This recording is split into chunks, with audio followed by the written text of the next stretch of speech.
Okay, so we have just returned from the briefing session for the Z Flip5, Z Fold5, Watch6 series and also Tab S9 series of devices. And we have seen a lot of stuff, as you can see in this picture here. There's just one happy boy there. So we'll talk about all of the things that were shown today and everything will be timestamped down below, so skip to whichever section that you want to know the most. We interrupt this video to bring you the Malaysian prices for all of the devices announced today, and including the official specs list as well. We'll be inserting them in accordance to the devices that we speak about in this video, so jump to whatever timestamp that you want down below. And we begin with the Flip 5 after this intro.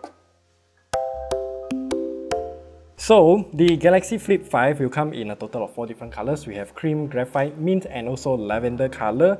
I really like the mint color this time around because it's very light blue with a hint of green there. And the cover screen is no longer referred to as the cover display, but it is known as the flex window now. And this rebranding is actually warranted because there is a lot of change in terms of both hardware and software. So as you can see here, the flex window is now larger and it curves around the camera bump. And the software now adapts to how this flex window actually looks. So you will have all of the widgets same like before, lots of customizations here and there. And now you can actually bring up the keyboard to reply to messages. WhatsApp, for example, you can actually bring up the keyboard and just start typing using that cover display, flex window. Or you can also launch those apps directly on the flex window.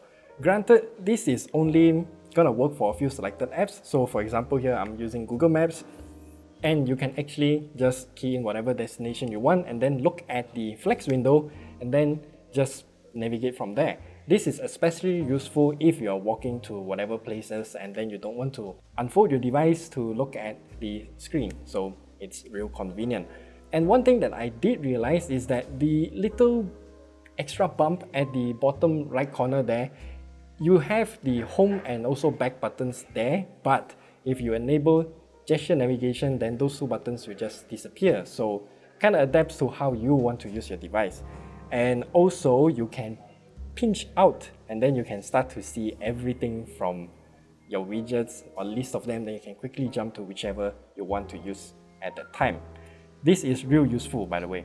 And also, you can swipe down to bring in the quick settings and whatnot. Swipe to the left for all of the notifications. Swipe from the bottom to enable Samsung Wallet and whatnot. And now you can actually add more digital card keys from a few brands, and more will be implemented soon, so that's good.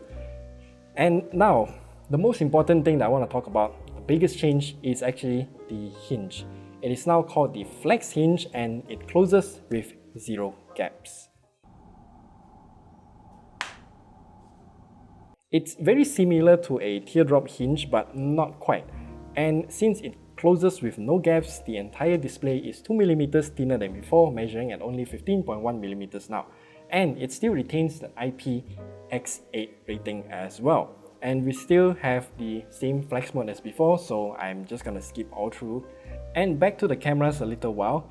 They are literally the same as the Galaxy Z Flip4. I know that might sound a little bit disappointing, but it will take different pictures. The pictures will just look entirely different because of the new image signal processor, also known as ISP, and because it is using the Snapdragon 8 Gen 2 chipset.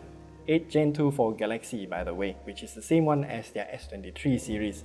We'll have to wait for the review units to actually test how well all of the pictures will look. And yeah, the battery capacity, charging speed is also the same as before, so 3700 mAh, 25 watts of USB PD wired charging, and the battery should last longer thanks to the more efficient 8 Gen 2 chipset. And again, we'll test that when we have the unit. The screen resolution and refresh rate will also be the same, but the maximum brightness will be upgraded. Our colorimeter will know the result when we get our hands on it. Now for the accessories though, all of them are using a brand new design. So we have a new ring case design. It's slightly different from before, so now you can actually remove the ring, but I asked Samsung if we can actually change to some other things, but they say they don't have anything in stores yet. And then there's also a leather flap case with hinge protection, a clear gadget case with a locking thing, which is the same one as their S23 series, but it was not shown in the session just now. And then there's also something new, which is very exciting, called the Flip Suitcase. Now, you see this piece of design thing here actually has a piece of NFC built in, and once you put it near to the phone, and then the NFC will get detected, and then it will change the Flex Windows wallpaper to match your plate's design. Once you take the plate away, it will immediately change back to what you had before. So yeah, this is just great in terms of customization options. The Galaxy Z Flip5 will actually start at 100 ringgit higher than the Galaxy Z Flip4 when it was launched. It also starts from 256 gigs right now, so the price might not be that accessible than before, but it is much more usable now since, 128 gigs is just not usable at all. And I'm not sure if there's gonna be another bespoke edition coming later, but if you're gonna buy online from Samsung.com, links in the description below, you can get it in 4 more different colors: grey, blue, green, and yellow. So moving forward to the Z Fold5, this is the one device that I'm most excited about because I'm already using the Z Fold4. You can check our video at the top right corner there where we talk about my experience using this phone since the day it was launched. So now, Z Fold5 is available in a total of 3 colors: Phantom Black, Cream, and also Icy Blue color, which is something like a baby blue color, which I really like actually. The overall shape and size of the Z Fold5 isn't that much different from before, and there are just some tiny changes here and there, but I don't think anyone will actually notice it. And yeah, the form factor, I really do like this kind of lanky cover display, so that's good that they retain it actually. The unfolded display will have the same resolution, same size, but it is now gonna be brighter than before. And the overall device weight is down 10 grams, so it is only 253 grams right now. Of course, it also uses the new flex hinge design, and it cuts down the thickness down to only 13.4mm, which is 2.4mm thinner than before. And you can see the comparison between the Z Fold4's hinge and Z Fold5 hinge when it's closed. There's literally no gaps right now, which is amazing, and I don't have to wipe the dust from the inner display every time I unfold it. Real good. And just to manage your expectations here, this new hinge design will still have a crease on the display, but it's a lot shallower than before. However, I'm not sure what's the long-term implications of this new hinge design, because as you've known, my Z Fold4, when I got it new, the crease here wasn't as deep, but as I used it for a longer period of time, then the crease got a bit deeper. So that might be the case for this new flex hinge design as well. And the unfolded display still uses the Ultra Thin Glass UTG. It has been improved, but I'm not sure what's the details. And yeah, the Z Fold5 will still have IPX8 rating even with the new flex hinge design, and it also uses Corning Gorilla Glass Victus 2, and the frame armor, the frame chassis is also using the Armor Aluminium or aluminum depending on how you want to say it. The performance will also be different since it is upgraded to the new Snapdragon 8 Gen 2 for Galaxy, and the vapor chamber of this phone has also been enlarged by 38%, and it will yield a much better gaming experience like what we've seen on the S23 series, especially for those long hours of gaming and whatnot. And since the chipset has been improved, the photography processing will also be improved. And from what I can remember, this has the same camera setup as before as well, but the main camera seems to have a larger pixel size, but I'm not so sure about that. We'll get back to this later. The software has been improved a lot.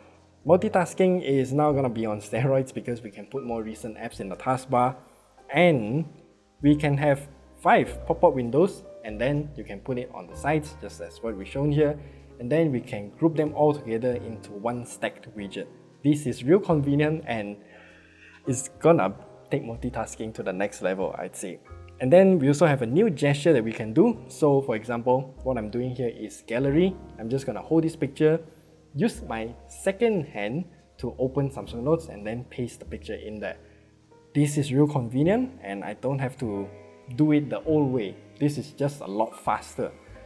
And then there's also some other features here, like this second screen feature that you can control your phone using the Tab S9, or the other way around, you can share your keyboard and trackpad from the Tab S9 to the Z Fold or Z Flip as well. The battery capacity and charging speed is the same as before, so 4400 mAh and 45 watts of wired fast charging via USB PD, and I'm okay with this because my Z Fold 4 literally rarely runs out of battery actually.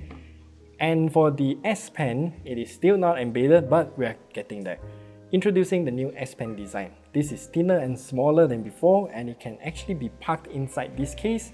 And the entire S Pen case will now only be at 4.35mm. The S Pen still functions the same, has the same features and specs as before, and you can actually reuse your old S Pen if you have it. I mean for the S Pen Fold edition. And it's really nice. The S Pen can be taken out by just pressing down this little latcher and then the S Pen will pop out. That's good. I do wish this case will have some sort of hinge protection, but that's some idea for Samsung, I think.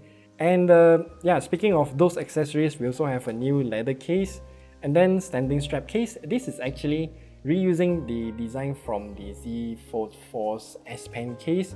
You can still swap it out, but since it doesn't have the S Pen holder anymore, you can swap it for this kind of band so you can slot your fingers through and hold it that way. The kickstand will still be there as well, so yeah. Another case that wasn't shown during this session was the Clear Gadget case with the spinning ring thing around. It's the same one as the S23 series, so I'll link you at the top right corner there for more information. The prices of the Galaxy Z Fold5 is surprisingly the same as before, so it is starting at 6,799 ringgit all the way up to 8,299 ringgit depending on what kind of capacity you want, and this is just good. You get new hardware, new hinge, but at the same price as before, even though the conversion rate between USD and Malaysian ringgit is kinda abysmal now. Anyway, if you order from Samsung.com, you can also choose from two more different colors, so you got grey and blue color as well.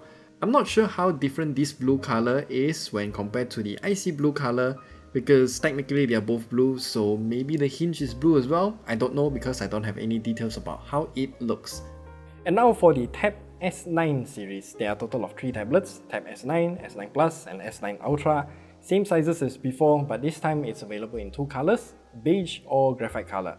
And of course, one of the biggest reasons why you're getting a tablet is because of the screen. So all of the tablets right now for the Tab S9 series will be upgraded to the Dynamic AMOLED 2X display. So 120Hz refresh rate, OLED display, real magnificent and beautiful at the same time. And the tablets themselves will also have the Armor Aluminium chassis for the entire tablet, and it's very durable even at this thinness. And both the tablet and the S Pen are also rated for IP68, so that's fantastic. These tablets will also be powered by the Snapdragon 8 Gen 2 for Galaxy, so expect fantastic performance out of this. And the S Pen, yeah, we now have 2 S Pens technically. Let's start with the standard S Pen first. Previously, the S Pen needs to be placed in one specific orientation for it to be charged, but now we can put it in either directions, and that is just good for left-handed users actually. Maybe me, because I'm kind of, sometimes I use it with my left hand. And the other S Pen that we don't have today is the S Pen Creator Edition. That has a soft grip material and also has a 60-degree tilt angle with various pen tips to swap from. This S Pen Creator Edition will come later, but I don't have the exact date yet, so keep an eye out for that. For us here in Malaysia though, this S9 series will be offered in 2 different configurations, one tablet only and the other one tablet with the keyboard included in the box. It's just great to see more choices available actually. And then the SIM card version of the Tab S9 will also be sold a la carte via Samsung.com, so we don't have to go through the telco's bondage. And now for the juicy parts. The Galaxy Tab S9 will have Clip Studio Paint and LumaFusion preloaded, and actually GoodNotes will also be coming to the Galaxy Tab S9 series alongside with ArcSight, a CAD software for architects to view the blueprints and whatnot. So yeah, this will definitely take advantage of the large screen of the Tab S9, especially the Tab S9 Ultra. In terms of the pricing for the Galaxy Tab S9 series, this is kind of weird actually. So the Tab S9 got a rather huge price bump actually, 400 ringgit to be exact over the Tab S8, and that is probably due to the new Dynamic AMOLED 2X screen, and it is still starting at 128 gigs, which well kind of makes the tablet more accessible, but at this price point I don't think accessibility is an issue. And the Galaxy Tab S9 Plus technically got a price bump, it has the same price as before, but the keyboard is not included now, but it starts from 256 gigs instead of 128 gigs. The Galaxy Tab S9 Ultra though is 100 ringgit more than before, and yeah, that's about it. And last but not least is the Galaxy Watch6 series of smartwatches. We now have a thinner, more beautiful Watch 6, and Samsung is also bringing back the Galaxy Watch 6 Classic. Yes, a lot of people want that rotating bezel, so Samsung just brought it back.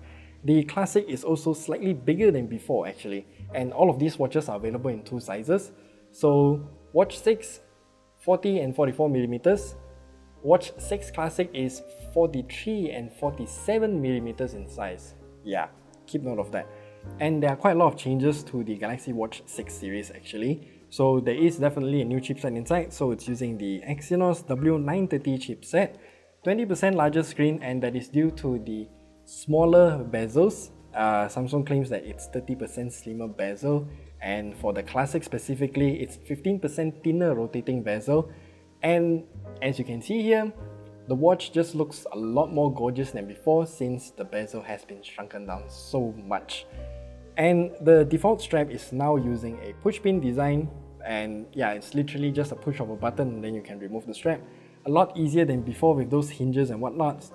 But if you're upgrading from the Galaxy Watch 4 or Watch 5 series, then you can literally just reuse your current straps because they are also using 20mm width. Of course, there are more customizations here and there, more animated watch faces as well. But what I'm curious about is the battery life. You see, the Galaxy Watch 5 Pro that I'm wearing here can last me through 3 days with just one single charge. Can the Galaxy Watch 6 do the same? I asked Samsung, but the answer is unfortunately no. The Watch 5 Pro will still have the best battery life out of all watches right now, and it will also be sold right alongside the Watch 6 series. So we'll have to wait and see how's the battery life of the Watch 6 series. Other than that, the Watch 6 are expected to be the same as before. It's still using Wear OS, and it's also the most complete health smartwatch for Androids. Oh, and since everyone's heart rate is different when we're doing the exact same workout, the new Watch 6 series will have something called personalized heart rate zone, so it will adapt to your heart rate when you work out. The Galaxy Watch 6 series is technically the same price as before, so the Galaxy Watch 6 40 and 44mm are exactly the same as before. So for the 40mm version, it is gonna be 1099 ringgit Malaysia. As for the 44mm, it's gonna be 100 ringgit more. And for the Watch 6 Classic, it is the same exact price as the Galaxy Watch 4 Classic. Remember, there's no Watch 5 Classic, so it's kind of great to see these kind of things happen. Yeah. And that's all that we have for you here today. We will have more information coming soon, so remember to subscribe. And the review you need, I hope it will come soon as well. So if you have any questions that you want to know about these devices, do leave them down in the comment section real quick so I can go through them when the review is in, testing phase. The gaming tests and all of the technical details will come later as well. And yeah, I am really excited for all of the 4 devices that are announced today. We'll see you guys in the next video. Real exciting stuff. I'm really looking forward to upgrade to the Fold 5.